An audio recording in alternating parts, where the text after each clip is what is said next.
नमस्कार, मैं हूं प्रवीण गौतम। दोस्तों, इस वक्त हम गाजीपुर बॉर्डर हैं और हमारे साथ रिटायर्ड विंग कमांडर अनुमा आचार्य जी हैं, जो कभी मोदी जी की फ़ैन हुआ करती थी और आज किसान आंदोलन को समर्थन करने आई हैं। मैम, कभी आप फ़ैन हुआ करते थे मोदी जी के, आपकी फ़ोटो भी देखी मैंने मोदी जी के साथ। अचानक ये हृदय परिवर्तन कैसे हुआ?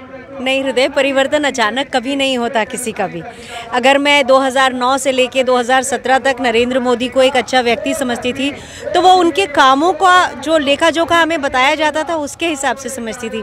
लेकिन जब वो प्रधानमंत्री बने तो शुरू के 2 सालों में ध्यान भी नहीं गया इतना कि कुछ अच्छा बुरा क्या हो रहा है देश में। एक उस समय एक लहर थी ना, तो उस लहर में यही था कि जो हो रहा है वो अच्छा हो रहा है।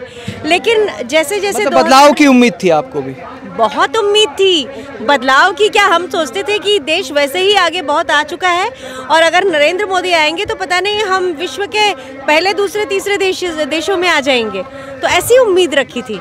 उम्मीद टूटी कैसे आपकी? आपको कब लगा कि ये गलत रास्ते पे जा रहे हैं? चुनाव रैली के दौरान जब मैंने देखा कि प्रधानमंत्री नरेंद्र मोदी लगातार राहुल गांधी को कुछ ना कुछ बुरा भद्दा खराब भाषा में बोल रहे थे, तब मैंने ट्विटर पे लिखा भी कि आप ये सब से ऊपर आ जाइए, इन सब की ज़रूरत नहीं है आपको, किसी की बुराई करके आपको आगे आने की ज़रूरत नहीं है। तब तो मैं अच्छे सेंस में लिख रही थी, लेकिन फिर मुझे लगा कि उनकी तो शायद आदत ही ऐसी ही है कि जिस तरह से टीवी सीरियल्स में एक ऐसी महिला बताई जाती है जिनको हमारी पहले ललिता पवार होती थी, तो वो उस तरह के रोल करती थी, तो वो उस तरह से लगातार किसी की भर्त्सना करते रहते हैं। वो एक मौका आया, फिर एक मौका तब आया जब कठुआ में एक रेप कांड हुआ था, जिसकी जो एक छोटी सी 8 साल की बच्ची थी वो, तब मैंने उन्हें टैग कर करके कई बार लिखा कुछ बोलने को, लेकिन प्रधानमंत्री उस मुद्दे पर बोले ही नहीं, और जब बोले तो वो भी कोई बहुत सीधा उस मुद्दे से जुड़ा नहीं था। और इस बीच में भारतीय जनता पार्टी के बहुत सारे लीडर्स ने जाके उन आरोपियों का सम्मान कर दिया।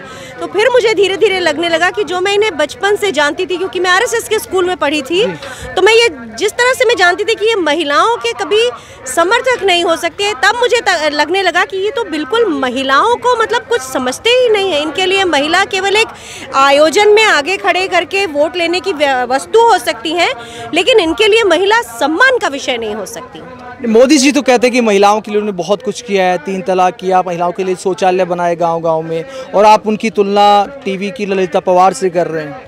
देखिए क्या है कि मैं किस लिए मैं क्वालिफाई कर रही हूँ अपनी बात कि मैं उनकी ललिता पवार से क्यों तुलना कर रही हूँ।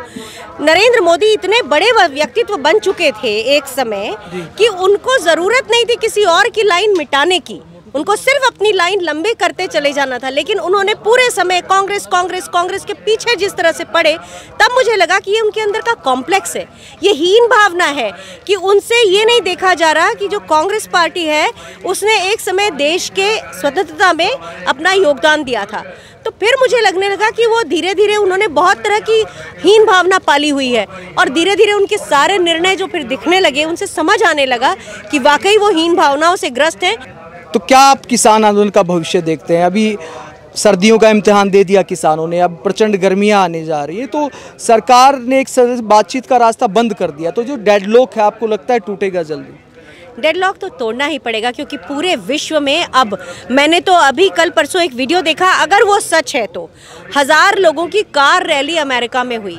उसके अलावा पूरा देशव्यापी लोग हमको कहाँ तो जानते थे, इतना अच्छा हमने जो संस्कार दिए, हमने जो विश्व को एक अच्छा रास्ता दिखाया, लेकिन अब हमें उस तरह से नहीं जाना जा रहा है। तो ये आज नहीं तो कल हमें ये सोचना पड़ेगा कि विश्व के पटल पर हमारी क्या छवि बन रही है। एक देश जो सबसे विकसित विकासशील देश के रूप में जाना जाता था, उसका नंबर पीछे आते जा रहा है। एक पर्टिकुलर किसी सर्वे में मैंने देखा कि हम 164 देशों में 143 देश के नंबर पे पहुंच गए हैं। तो ये सारी चीज़ें हैं।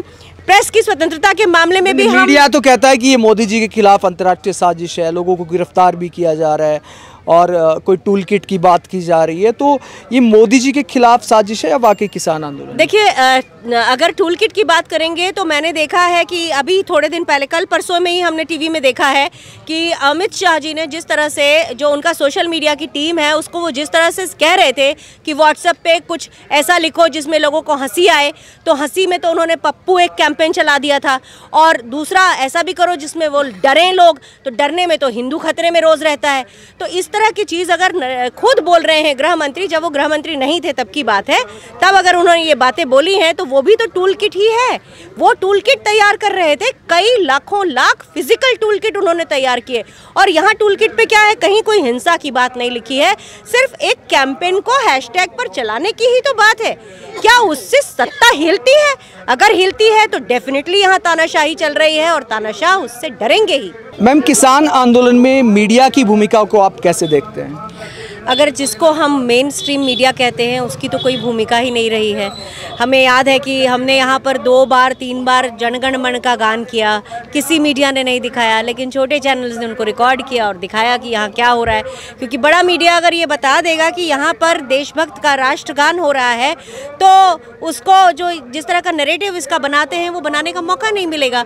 तो जो मुख्य धारा का मीडिया जिसे कहते हैं वो तो सिर्फ शर्मिंदा करने का काम कर रहा है, लेकिन जो यूट्यूबर्स और जो आप जैसे लोग हैं, पता नहीं कब तक, वो भी मैं ये कह दूंगी कि पता नहीं कब तक, क्योंकि आजकल संसद में, सदन में धमकी मिलने लगी है। सुप्रीम कोर्ट में भी कहा सरकार ने कि सोशल मीडिया से खतरा है देश को। तो सोशल मीडिया के गलत प्रयोग करके ही तो वो लोग यहाँ आए हैं सत्ता में, और वो जानते हैं ये चीज़, तो इसीलिए उनको सोशल मीडिया से डर लगता है। क्योंकि सोशल मीडिया जब सच दिखाएगा और लोगों तक पहुँचेगा तो झूठ के पैर उखड़ जाएंगे। तो इस तरह से मुख्य धारा का मीडिया तो बिल्कुल शर्मिंदा करने के लायक है, लेकिन यूट्यूबर्स अभी कर रहे हैं काम। कल परसों में उनके लिए भी एक कानून आता ही होगा, जो कि ऑलरेडी जेपीसी जिसके ऊपर जारी है, जॉइंट पार्लियामेंट्री कमेटी में वो डिस्कस हो रहा है, और उसमें ऐसा कुछ कर देंगे कि आप यूट्यूब के चैनल वाले भी इस चीज़ों को नहीं बता पाएंगे। ये है कहानी हिंदुस्तान। बहुत सारे लोग कहते हैं कि आपातकाल जैसे हालात हैं, लेकिन फिर भी थोड़ी बोलने की तो आज़ादी है। तो आप क्या मानते हैं कि वाकई आपातकाल के हैं या फिर नहीं है? देखिए, आपातकाल जैसी ही स्थिति है।